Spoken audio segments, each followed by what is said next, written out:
but there was more of that time period of music is what I want to use, because I feel like there's so much stuff that we dig from that time period, obviously, and so much good stuff that will seep into the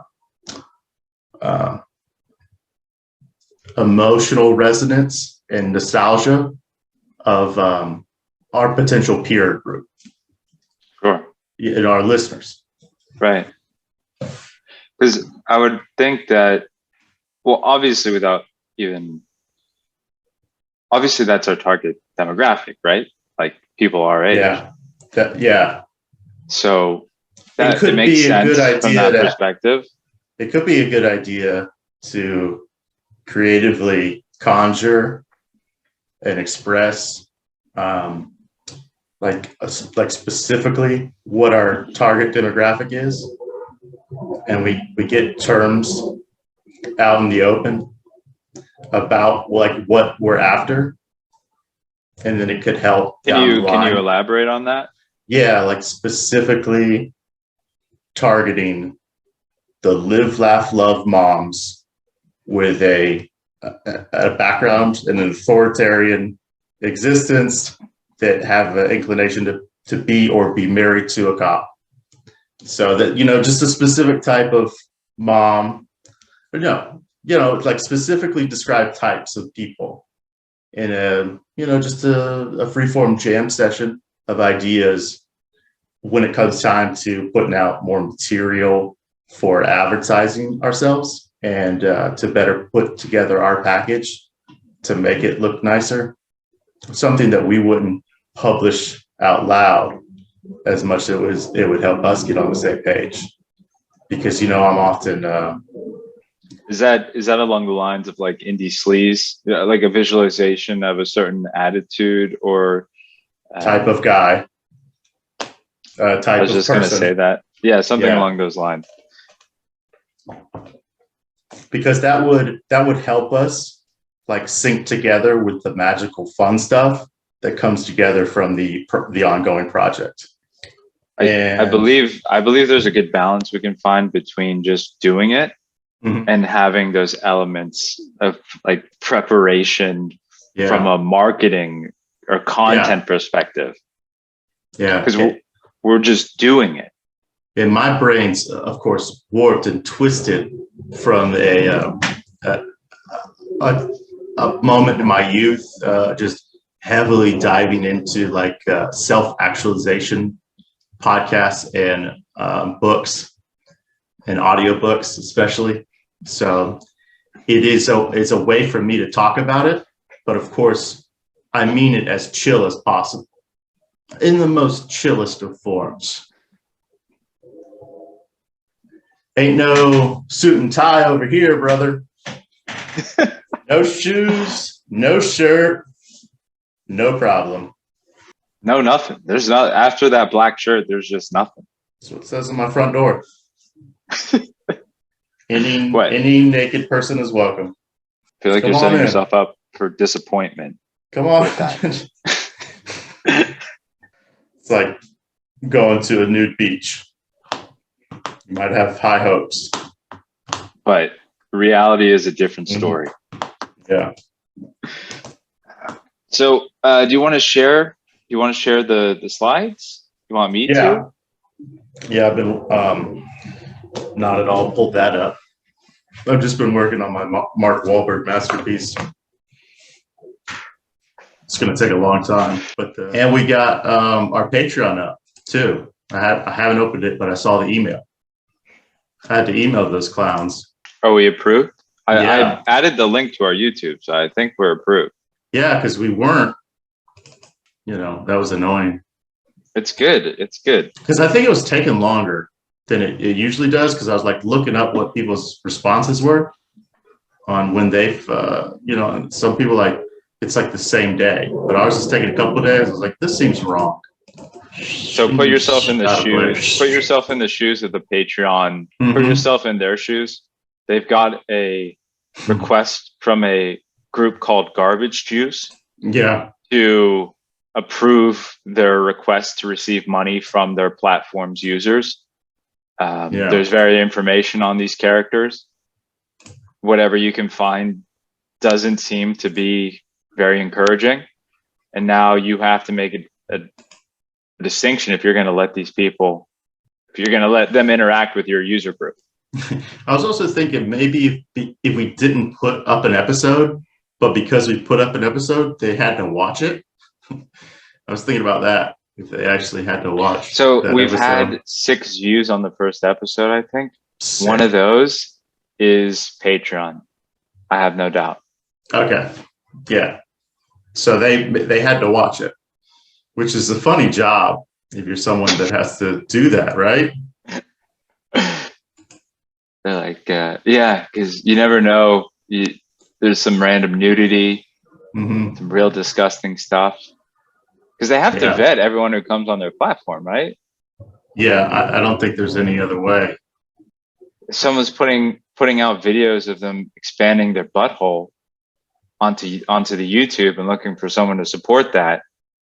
I think that's going to draw some criticism on social media.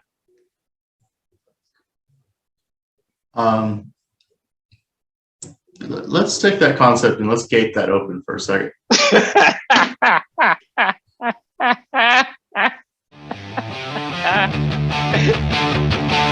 Ain't nobody gonna tell me how to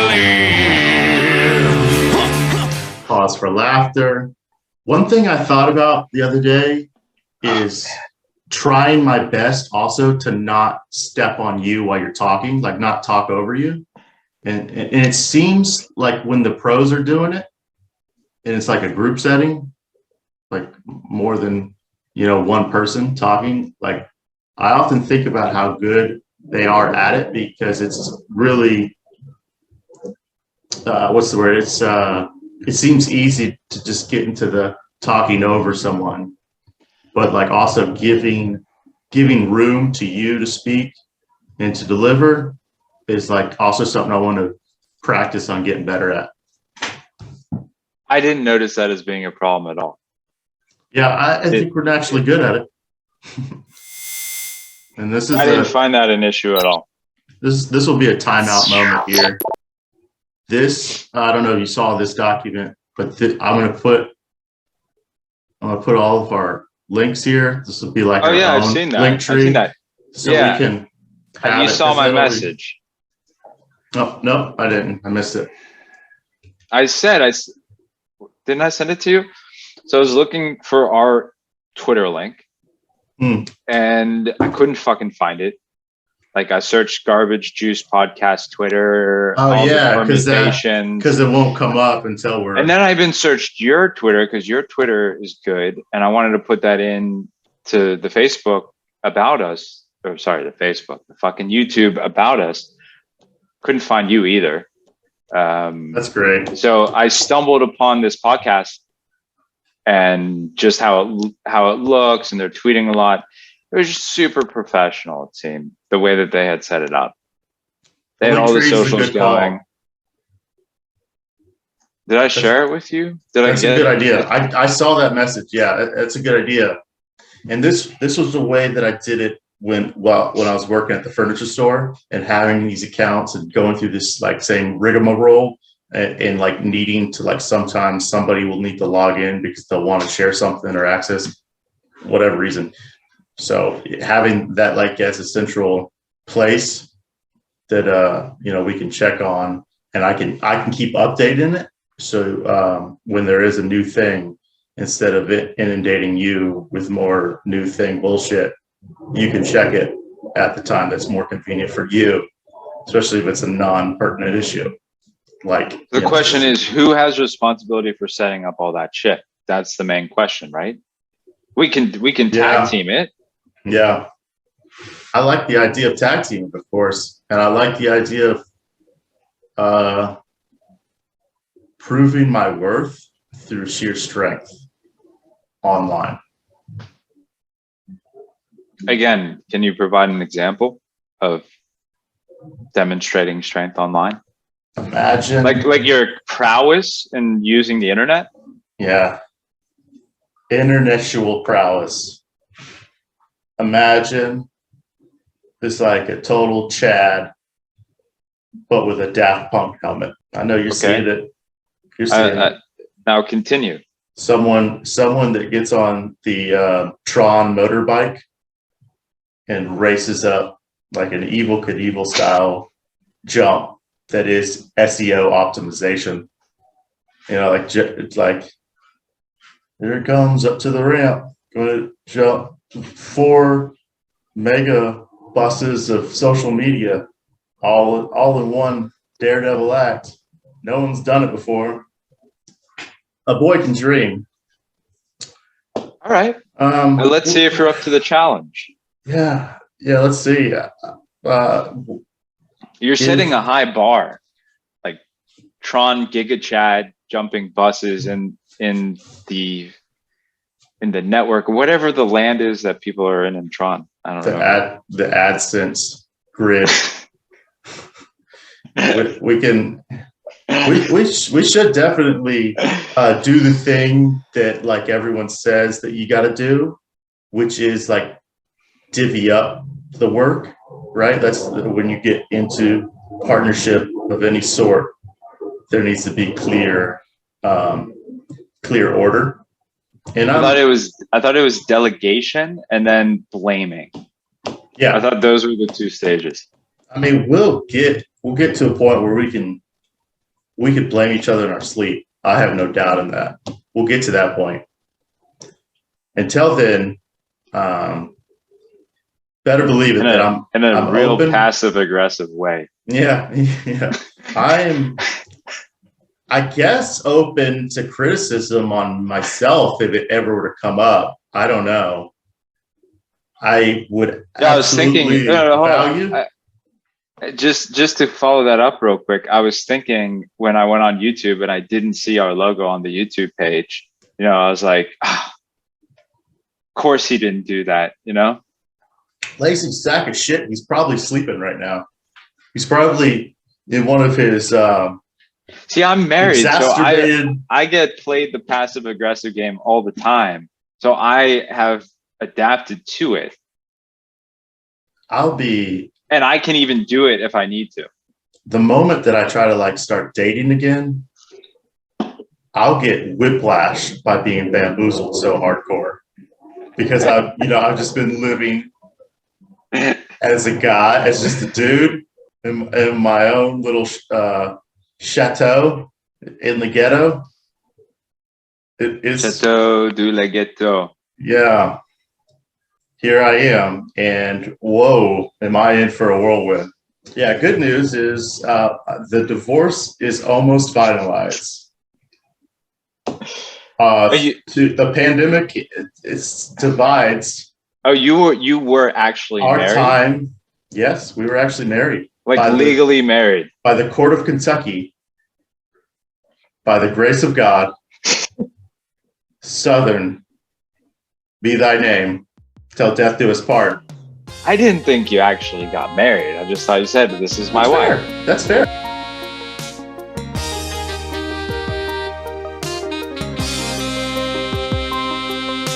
If you be with me, I hold you tight. Be by your sides all day and all night. I once in the world that you be my wives. But if you cheat on me, you pay with your life. You be my wife. My wife. That's fair. And she was like, okay. We kind of did that. And there was an urgency to get married. I thought I was pregnant. No, there was never any pregnancy. You were a pregnant person. Thank you. Thank you. Everyone, Lee is an ally. He'll try to hide from it or try to make something up, like maybe he's like a libertarian or something. Don't get it wrong. There was never. It's a funny thing to talk about in I'll probably be best to finish talking about it once everything is finalized. No. There's some legal ramifications otherwise. No, there's nothing going on. There's no money in this. There's no money over here that she can go after. Darlene is like a surprise, like trust fund beneficiary. Darlene, sorry, I don't want to pronounce her name wrong. No, it's a good job correcting. A lot of people get it confused. It's a unique name, so it can be easily, like I said, I'm an ally. But you've always shown massive respect to ladies, and for that I thank you. It's tough to discuss because, like, over 80% of the time I tell someone, yeah, I was married and it was quick and we separated. I think that their immediate feeling is like a condolences, and then like, oh, you probably had like a terrible alcoholic thing, or what was wrong with you? Like, you were probably a terrible drunk, drug addict loafing about the house, or taking on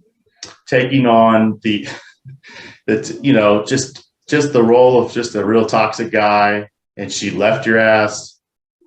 And it is hard to say, look, like, we're both like 10 times better off for it, and keep jumping into a relationship. You need to have a recording of her saying that so you can show that to people when they don't believe me. They don't believe you. They're not going to believe me, and it's fine. Like a ready to use YouTube of an interview with Darlene explaining that she's better off. Like, hello, new friend of Ryan. I'm Darlene, Ryan's ex-wife. Let me tell you a little bit about our time together and why I still feel that the best years of my life were with Ryan Bassan. Yeah, and then she continues on, something like that. That's all I'd ask for. I think that's a reasonable request in the settlement. So that's all I want. So the hardest part, when I got to Boston, leaving Austin, about 60 days in, the pandemic hit. So then the world changed for everyone. But luckily for me, I got out when I did. Texas is a place I dearly love to be, but all my exes live in Texas. And I have a theory.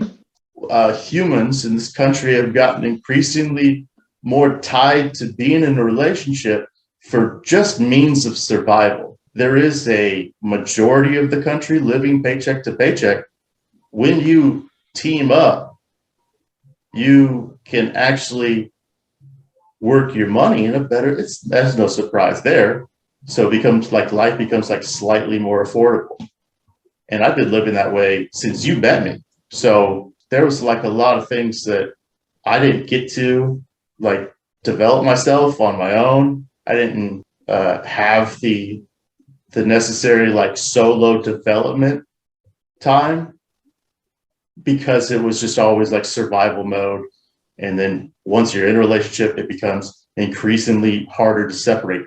That's a thing that like so many Americans have to go through, and it gets clouded with community or society norms of culture and identity through gender and behavior of each side of the partnership. Like, men are trash, and women they be shopping, and all these other areas that people might have like conflicts, and then like generalizing and stereotyping. Most of us were just in not great relationships, but you can't move out. What are you going to do? Go get your own apartment? No, fuck that, because that's going to be $3,200 to move into your own. You don't have that money, right? You know what I'm saying? But I got that money.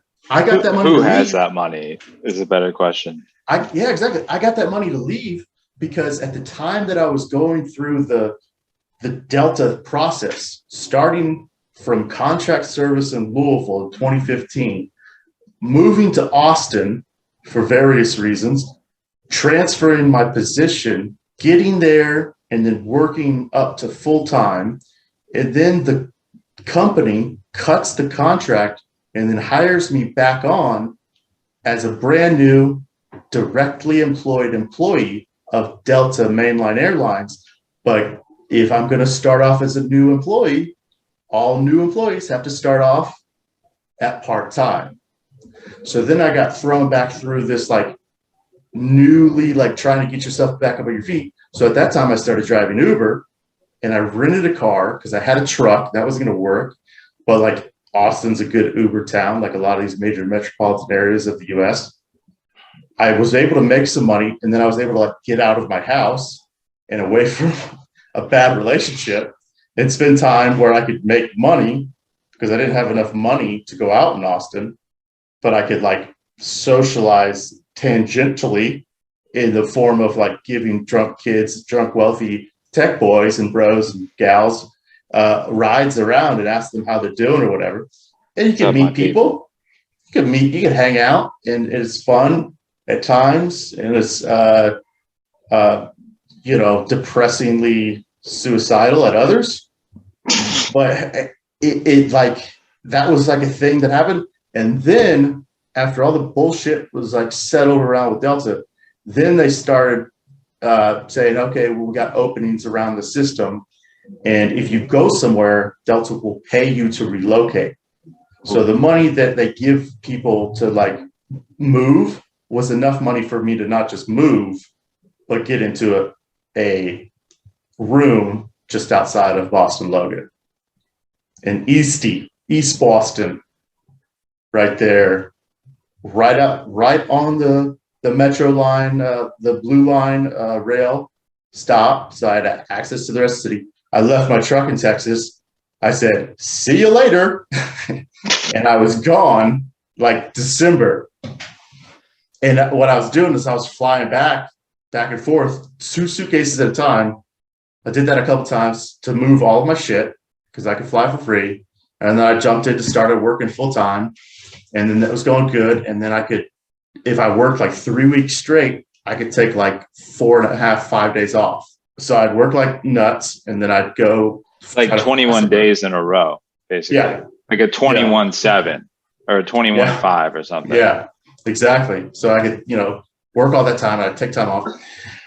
But getting to Boston allowed me, in a way, to get out. You must not feel very good by day 20. I got to admit. No. Must be like, I didn't mean to derail the story, but that sounds absolutely miserable. It is. And it's one of the reasons when they started offering the severance, I stepped up in an empty What do you mean room. by offering the severance? When the pandemic hit, the airlines adjusted immediately because they knew, just like Warren Buffett pulled out all the stock. It was like fucking over. They knew because they knew that this was Well, they've probably been contingency planning for this for 20 years, right? Like they don't even. If you're Delta, you throw $200,000 at a study and say, listen, if a deadly pandemic comes, what happens to us, right? Because we all got a lot of stock. We all got a lot of homes we got to pay for. The banks are still going to be here. So what should we do? So I imagine then they offered you the opportunity when the pandemic came to take a bunch of money to leave. And it was based on the time that you were there. And because my time was brand new at Delta, even though I'd been around since 2015 doing the exact same job, they had me on as a contract. Now I'm on direct deployment mainline, as they call it. Isn't it funny how these corps do this shit? The moment, there's always this like ongoing process of me. But it's to the blue collar. It's to the blue collar. Yeah. To white collar, in the tech jobs I worked, that would never happen. Yeah. Never to anyone. Yeah. And this is the conversation that I talk a lot about with people. Is there is an industry that needs union representation or any type of, maybe not a union, but any type of representation. And then there's also industries and areas that it wouldn't make sense at all to try to inject a union. like what you just said, this kind of shady BS, the way that they kind of throw you around and roll you about in the mud, you don't see it in the white collar, right? Is what you were saying? Yeah, you wouldn't see it. You wouldn't see it as much. It's like, I understand the company from the company's position of wanting to start someone off part-time, because it's a difficult job and there's a lot of turnover. You don't want to commit significantly into an employee that's not going to be there. I can at least understand that. Yeah. But starting someone on a contract, like they're a 1090, like like they work other jobs, you know, like, oh, they're just a contractor. Like, what does this contractor do? Oh, they're a baggage specialist. Well, what does that mean? Well, they move bags from one plane to the terminal and back. So why is this person on a 1099, right? Why is this person on an independent contractor gig? It's not like they're putting business cards out trying to generate other opportunities for themselves. They're working this job. It's a very specific job too. Super illegal to do. Well, it's not illegal. It's just the IRS doesn't look fondly upon it, of pretending that this person is an employee when in fact they don't have any other options to go look for other work. You know, it's not like you can have two jobs, of course, but you're not like, I'm a baggage logistics consultant. You know, like that's not the case, man. Yeah. It pulls people into desperately needing the position. And that's a good thing for an open market. Right. And when you talk about specifically, I'll clarify that my service I was employed through DGS, and it was a wholly owned subsidiary of Delta Airlines. They called it Delta Ground Slave. DGS, Delta Global Service was the name. Yeah. So DGS, and you did the exact same job that people got paid easily twice as much for, with better, like, actual benefits. With benefits. Yeah. With if actual you're on a benefits. Contract, you're not getting benefits. You are just getting paid, and you have to pay more, and you have to understand how to doing your own taxes, how to put money aside for Medicare and Social Security, that a lot of people have never done or don't understand at all. It's not like they teach this in school, because if you make money all year on a contract and then the IRS comes like, hey, you made $60,000 and you didn't pay a single penny in tax, a lot of people wouldn't understand why that is. They're like, well, I get this.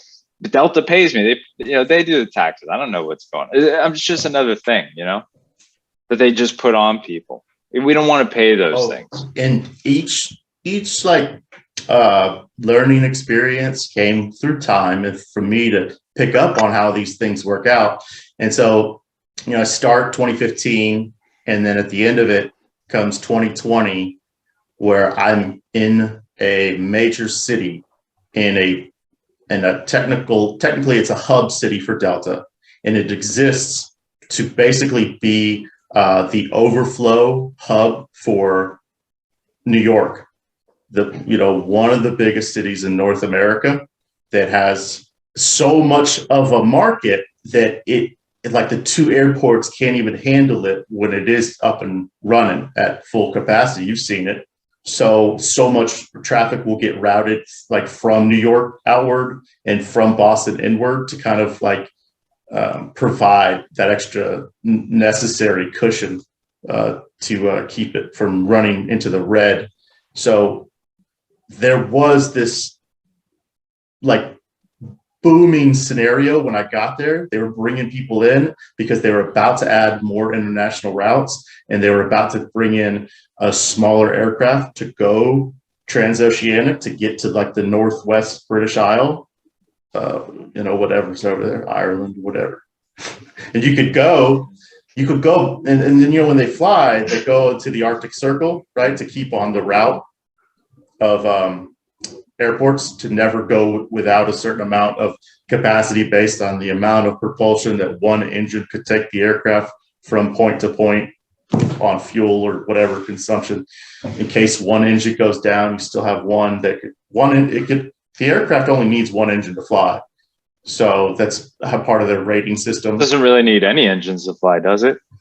technically it's just falling once it lands. Yeah. So it's just falling with control.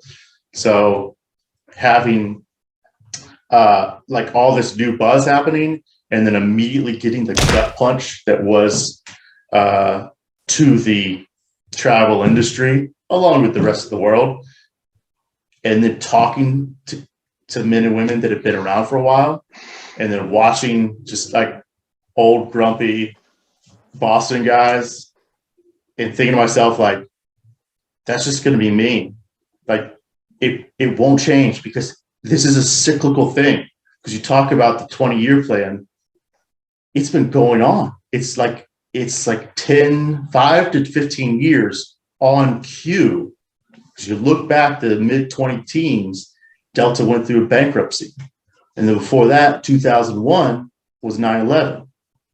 And then I don't know before that, but you have this thing of problem that always hits the airline industry. So there was a mechanic that lived in my building, a Delta mechanic. And he said, if I knew what I know now, back then, I would have taken one of these years ago. I was like, yeah, for me, this is a good idea.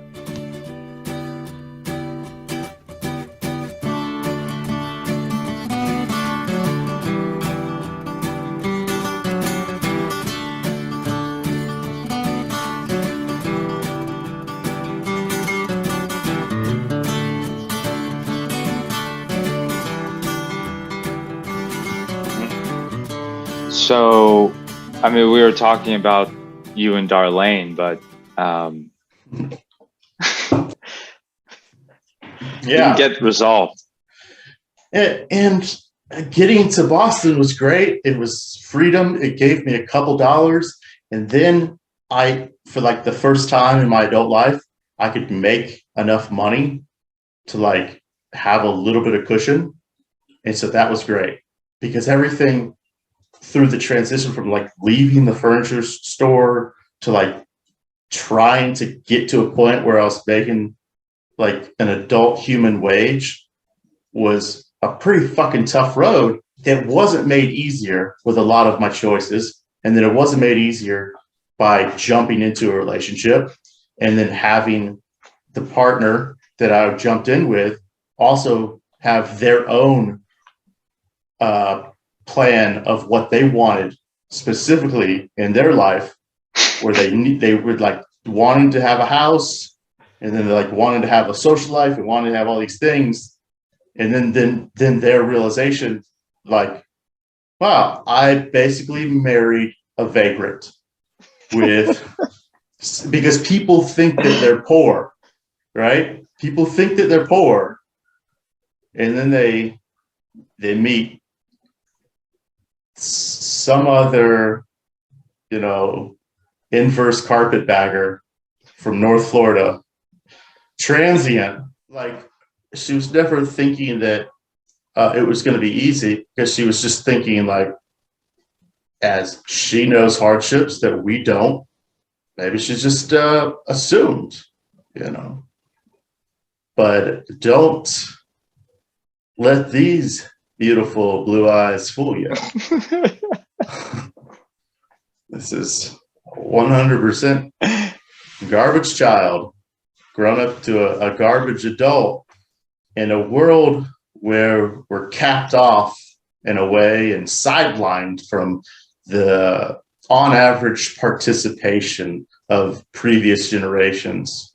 Not to say that it couldn't happen for me if I made better decisions or if I acted in a way in accordance with the world around me to better suit my position. But I am not going to want to take a non-working relationship. It was very clear, like only like 8 months into it, that this was going to be an insane like mountain to traverse, to get over some of these incongruencies that really make us align. Because I haven't had wealth and comfort and safety nets, but I have had bonds and relationships that were working, and I knew what that felt like. Sure. So, the amount of time that we've been talking about this now is nothing that you could tell someone to assure them, yeah, it was for the best. And it's in a way that a lot of Americans, because imagine if we had kids. Oh, once you have kids, it changes. Like getting married and not having kids, that means nothing to me. There's no difference until you bring another human in the world and you got to support it and figure out ways to make it not a piece of shit. Mm-hmm. If you're together, married, not married, it doesn't matter. You don't have that. You don't have that other element, and you can leave each other at any time without ruining someone else's chances. I mean, again, I don't want to say that getting divorced ruins someone's chances. Let me rephrase that. More of messing with someone else's life, an innocent party. You could have like a situation like where you just acknowledge this isn't going to work out, and the time that it takes, and like what life is right now. It made no sense for me to carry on. And this was before COVID, by the way. Like all these realizations were before COVID. This is why you're lucky. Yes. And I couldn't help but think about that. And I couldn't help but think like, God, I really have to do this. I have to do this thing that says, you don't have to lock into just a terrible, shitty job. No. And I did. Because before, if I wasn't like constantly trying to make some money to get on this like grind set hustle mode that she was existed on, because she wanted to buy property, because she had these goals, because she had a way about working towards her goals that were always like backed by a family and resources and a net that I never had. And it was easier for me to say, yeah, fuck this right now. I'm just trying to survive. I'm not going to pay off all my debt tomorrow. But I need to like make sure that I don't go fucking crazy, because I've been working 78 hours a week, and half of that is standing around huffing jet fuel, large amounts of fucking jet fuel, slamming suitcases, right? And keeping on the most wretched of work sleep hours possible. And by that, I mean like getting up at 3 a.m. to go to work, which is a time that no one should have to get up to do. You stay up, but then also like sometimes having to get to work around 1 p.m. for like a duration that would then carry you on to like also be awake still by 10 p.m. at night. So if you're not getting to sleep by 10 p.m., try to wake up at 3 a.m., you're really just in a day. They put you on a shift where you leave work at 10 and then have to be back at 3. They put you on a shift that's like 1 p.m., but if you wanted to work double, a 16-hour day, so you could afford your bills, you would go in for the 4 a.m., the 4:30 start, because you got to get at work to set up the ramp and all the equipment to get these aircraft fired up, especially if there was weather at a certain hour for the 6 a.m. start of the aircraft day. I mean, comparing this to driving an Uber or doing I guess Uber Eats or some of the delivery services, it's so much better than doing that job, and you make your own hours, and you're actually at 1099 because you're working for yourself. Yeah, exactly. And that's then you're actually independent. And that's what happened when I got to Boston. For me, that's not even a question. Like destroy your mind and body, throwing things around and breathing in jet fuel, or driving someone from their work to the taco stand and back. That's not even a question. Yeah. That's not even an equation in my mind. If you can make even from somewhere close to in the same amount of hours what you're making before, that's not even a question. Yeah. Well, you sprinkle in the possibility that you can fly for free, and it keeps people grounded. No pun intended. Were you going to fly somewhere just to go to sleep for a little bit? And people do it. And the free flight brings about the opportunity to flex hard as fuck on Instagram. Listener, well, dude, you didn't say that at the beginning. Listener at home, you better goddamn well believe that if you know anyone that is related at all to the airline industry, and if you follow them on any of their feeds and they're posting stuff about flying places and traveling, that's embellishing, because the truth about standby travel, it fucking sucks. Like all airline travel, it fucking sucks to have to go to the airport and bring all that shit with you and try to make sure that you don't get fucked over going through a stupid TSA line or some kind of bullshit delay that's out of your control, where you're stuck waiting around for hours and you realize I'm fucking 900 miles away, but I could have driven here faster. And it would be nice if I had some kind of forewarning about this fucking stupid shit. And even if you pay for a ticket, all of this stuff could happen to you.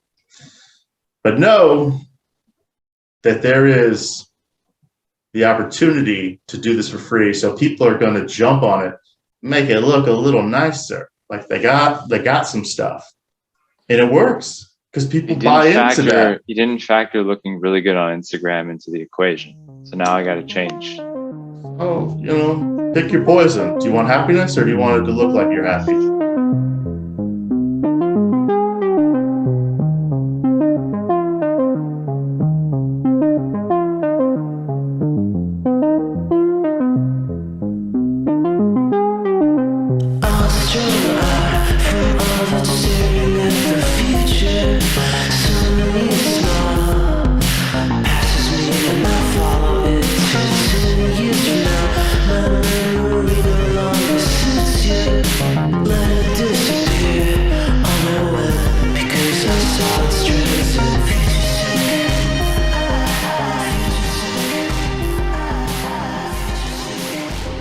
Say not having to wake up at 3 a.m. would be the preference. Right? It's a terrible time to wake up because it's sleep is more important than anything. I don't care. Sleep is the most important, more important than Instagram, more important than your relationships, more important than your children. Maybe not more important than your children. Pretty close though, because if you don't sleep, you will murder your children. So their lives depend on it too. I thought you were going to say if you don't sleep, you have a lower quality in your sperm count, which one you won't even get to have children. Yeah, I wake up every morning. It's actually probably true. Right? I wake up every morning, 12 hours of sleep in, with a sack full of sperm, just a real tight, wound up sack, ready to go for the day, masturbating. 12 hours later, you're ready for bed. Yeah, I'm exhausted. COVID taught me how to masturbate again and love it. 12 hours, J and the D, back to sleep. That's a shirt. That's a shirt idea. That's one for the old drop ship box on the website. Well, Ryan's working 12-hour shifts now, just for a different airline. I've definitely thought about going back, and a lot of people that I talk to that are very you could tell I like this term, careerist. They're careerist minded, and giving business people rides, picking them up from the airport. A lot of people after hearing my story, they give me what they feel to be like supportive, helpful advice, and say, well, maybe they're hiring again, and maybe it's a good time to go back. And I get why someone would feel that way and say those things. Of course, it's really the wrong decision. I mean, anyone with 2 cents. Yeah. Anyone with any sense. And most of the people that I talk to would say there's no way you should do that. Yeah, if there is like a point in a long car ride where there is like a lot of this that I'm getting out to you, given to them, and the back and forth, they hear it and they say exactly what you're saying. But then there's those like briefer moments where I don't try to like pile on all of it, and so it's just like, yeah, I took the severance option during the pandemic, and then like, you know, it's like a lot of people will think it was like forced, and then I clarify it was voluntary. They needed like 20,000 employees to go away, and they got about 17,000, and there was this big thank you, and you got a couple $1,000 and some benefits for the road. So I still have another year left to fly, which is a part of my scheme of moving across the street from North America's biggest airport. And I could walk to a hotel, I get on a shuttle, and I'll pay for parking if I want to go travel. So I just got to find a way to make some money so I can, you know, get back on the Instagram account, really. Start showing off. Yeah, because it's like there's this gap of my posting. I just got to get, if I'm not collecting stamps in my passport, who am I? Where's my identity? That's a really good question. I guess the stamps in your passport is a measure of some identity, I must tell you. Mm-hmm. Especially if you're trying to go to United Arab Emirates after going to Israel. Which one is it? Which one can't? Which one shouldn't you do? Which one? There's quite a few. Quite a few. I could start. It's changed recently, but I mean, there's a lot of countries you can't go to after. Yeah, you don't directly from Israel. But you know, in Israel, they don't even stamp your passport. You know, they just do it. They print something out. You were there. They print something else. You don't have anything in your passport, so there's not. You can't. They're not like in Syria. You know, all the people who are trying to get to Syria or Iran or wherever, flipping through your passport, being like, "Oh, has this Jewish-looking man been to Israel anytime soon?" To them, all Americans are Jews. You know, they don't even know. They don't know. Oh yeah. Did you make it traveling around? Yeah, I did. I did quite a bit. I think Iran would be cool to visit. Yeah, I'm not going to do Iran. No, actually, I did. I didn't go anywhere except really Morocco, as far as North Africa or Middle East is concerned. I went to Morocco. I went to Turkey. Morocco is really cool. I went to Turkey. Yeah, I definitely would try to get on that Istanbul route as well. Yeah, Istanbul I did for just a couple days with a friend that I met really surprisingly when I was on my flight to Israel to move there. I met this guy who was in the Israeli military, but he was American, and we kind of hit it off. And we went to Turkey together. He was a little crazy, dude. He was dropping N-bombs. You know, we were at like a pub, and he was just screaming the N-word because he didn't really understand that you can't do that in a setting in Istanbul. Because there's people who like know that. Yeah. But had lived in Israel a long time.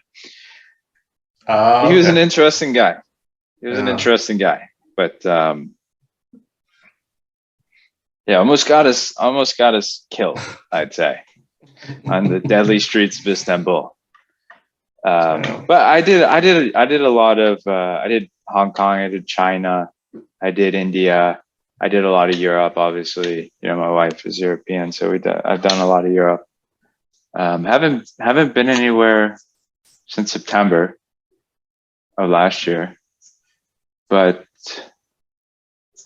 I don't know. It's expensive, and with kids, I don't know. The same. I don't know. What am I even saying? Doesn't matter. Yeah, these places will maybe open up again one day, but there's a lot of bullshit in between to get back to just the old bullshit of travel. Now with having to bring in these you got to clear the COVID test. So that's one huge thing that's been super scary about potential travel right now for myself if I go somewhere, I've never tested positive for COVID. I don't think I will. But if it happens when I try to leave, because the U.S. wants you free you gotta have a before COVID you test. enter. Other countries might be wavering, but the U.S. has steadfast. If I test positive, then we're gonna like stick around for another week or two, and I'm like only planning to be there 2 days, and it's like, how do you say, no, I don't think you understand. I'm not like one of these people. I'm the help. You point to all the other Americans on it.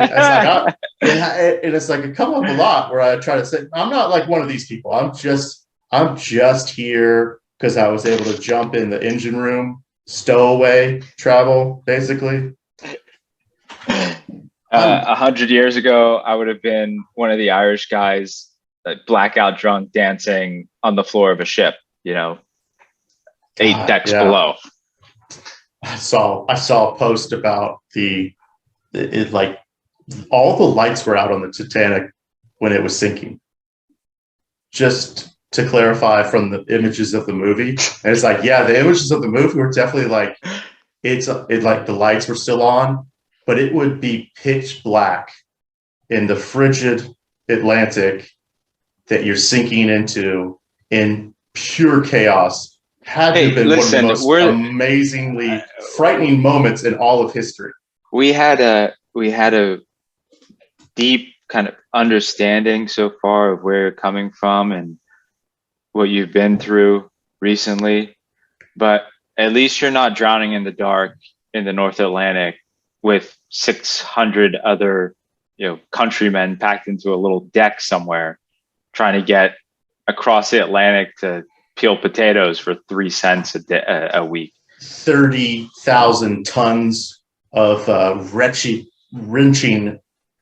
crying, moaning steel bending in the frigid waters with screams of people taking their last breath. And hey, Delta might be tough. Delta might be tough, but let's keep it in perspective. I thought the best thing that I could do for my wife would be die in a plane wreck while an employee, and then she would get flights for free for the rest of her life. Rest of her life, on top of not having to be with me. So that would have been. That's the best thing you could do for a partner. Die and just like give them unlimited credits to something like that, because that would be. And she flies. I'm sure. She gets a pass too? Yeah. Even though you guys are separated? I didn't take her off of it. Because what would be the point? Spite? Exactly. Anger? Exactly. And these things are all very tempting. But I must say, I don't think they really get us anywhere as people. And again, if I would have forced myself through this like at a younger age, it would have been, there would have been a lot more spite, right? The relationship thing. It's the hardest thing in the world to do, I think, in some situations, to just be friends at the end of all of it. But to be like authentically friends, I'm a regular Will Smith cuck. I'm actually helping him. I'm helping her and her new boyfriend travel this weekend because they're trying to go to Denver. So she's going to take her flight, and then I'm going to give him a buddy pass. So I'm going to help him out, and I'm going to love being their friend about it. And on the surface, it might make me look like a massive bitch and just a real loser. But I you know what? We love women, folks. We love women, and we're going to support them, whether they may or may not have punched us in the face before, or whether we know them, but we know that we see them and we hear them, and they're valid. You stepped us back from the edge there a little bit. We were on the cliff. We were about to fly over and dive you into brought us back. Incel Podcasting 101. Hey guys, have you heard of our new podcast? We talk a lot about incels and incel life, and we really focus on that as the main topic.